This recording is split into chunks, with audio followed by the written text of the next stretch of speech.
Lakshmi Ramachandran is spokesperson of the Congress. We have Kalyan Raman, senior leader of the BJP Tamil Nadu. Harish Mohan Ibrahim is a political analyst. We have Kasturi Shankar and Pulla Rao as well.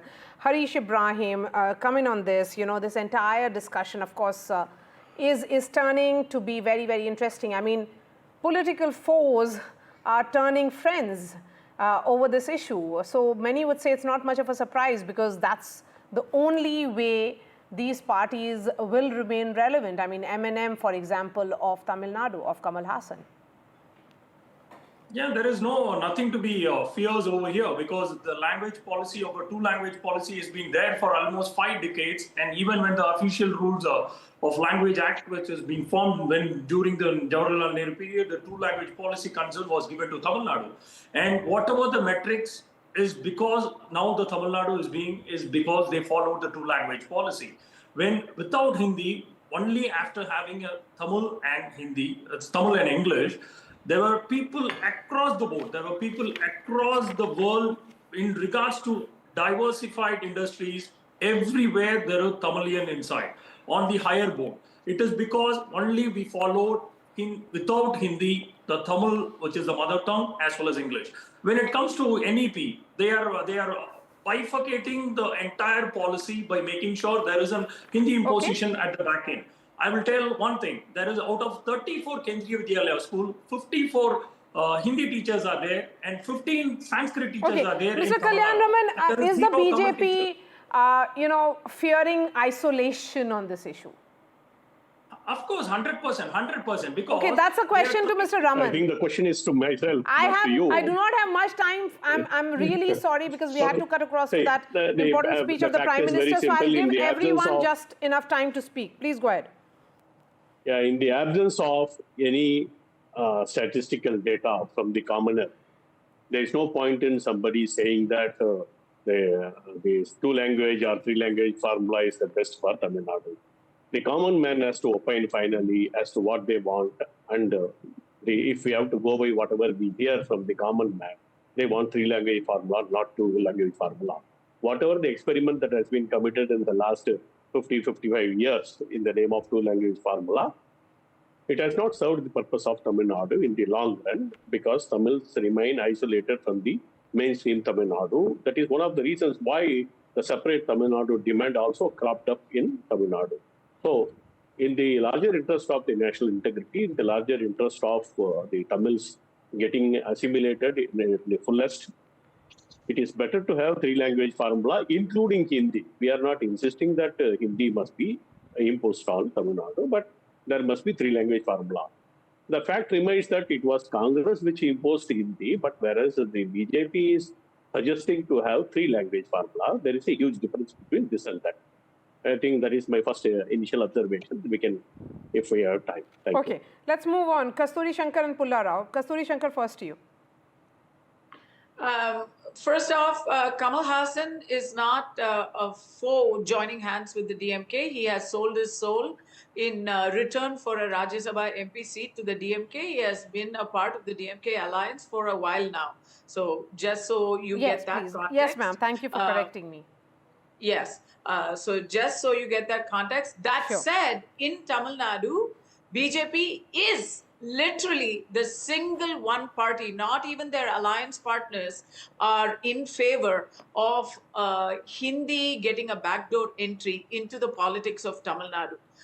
Yes, NEP does not mandate Hindi as the third language, but that is the narrative being projected because, of course, elections are around the corner and MK Stalin is doing an excellent job setting the agenda. He talks about Hindi imposition, he talks about delimitation, and he talks about the rights of the Tamil people. So these are all very emotional subjects with the Tamil vote base. So while it is not compulsory, the reality is Hindi will be the most popular choice offered in schools. Yes. And now when the government schools have the opportunity, here's the thing.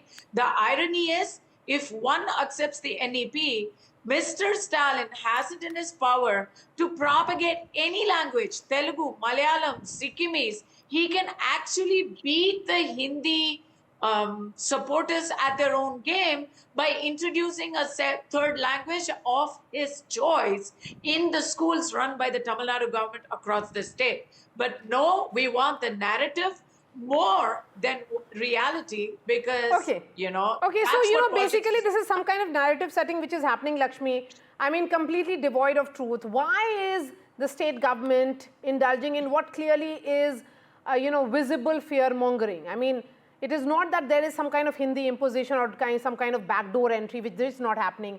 It is essentially giving an option to the students. Why should the option not be given to the students when other states have implemented NEP? Good evening. I don't think this is fear-mongering at all. In fact, it is very sound policy. For 75 years across India, at least 2 languages have been taught in all schools. We are talking about rural schools, urban schools, and primarily government schools, government-run schools all across India. Now, tell me, how proficient are children in the English language? I assume that most of these students who go to government Lakshmi, schools it is satanic their verses. native language as their primary No, but language. if the students are being given an option of a third language, then why should they be not given that option? Let them pick. Yes, can you? And Hindi in India is the language of mobility, just as English is. Language teaching and learning requires a lot more than teaching any other subject. Math or science can be taught just using a textbook and a teacher. Language learning requires immersion in the environment of the language. When you teach one language that is not present in the environment of the students, that's doable. You need a lot of resources. You need recreational reading materials, not just a textbook, recreational reading material. You need audio, visual resources so that the students hear the language, students see and hear people using it, and they get to use it. So language learning and teaching requires a lot more resources. I would in fact say that all across India, every state should focus on teaching their Pulla Rao, I have just enough time for you, sir. English, which okay. is what Surprise. It is a surprise. Why is everybody surprised that this has become an issue? You see, I'm not sure really you're a also surprise. Pulla Rao, please. Yes, go ahead, sir. Because, it is no surprise at all. This is a major issue. And, all my friends, maybe including me, we are surprised it has become a hot potato. No, this is an issue there. And let us not say who is right, who is wrong, because our friends have better arguments than me, maybe.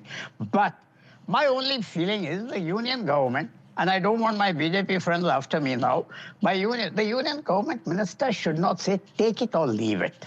Definitely that's out. That's not cricket, of which Tamil Nadu is so fond of. You can't say, take it or leave it. Stalin has made some demands. He is the chief minister. He represents the government. Mr. Narendra Modi is the prime minister. You can't say he is not the prime minister. He is the prime minister, and that gentleman is the chief minister. But Why Mr. not Pulla Rao, that has education not been minister? the center stand, in fact. There have been long negotiations which have been going on for so many months. There's no take it or leave it which has happened. No, there has been back and forth.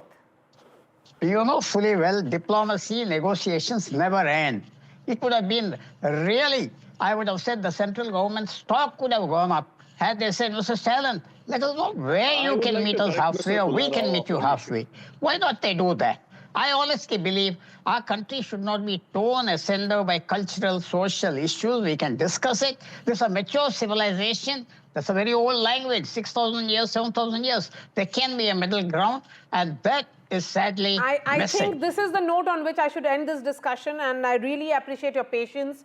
Thank you to everyone, Lakshmi, Kalyan, Harish, Kasturi Shankar and Pulla Rao. Thank you for joining us. Of course, this is an ongoing debate. It has just started, perhaps, and there'll be several more chapters that will be unveiling in this one, and we'll continue to have you. So thank you so much for joining us on this edition of The Last Word.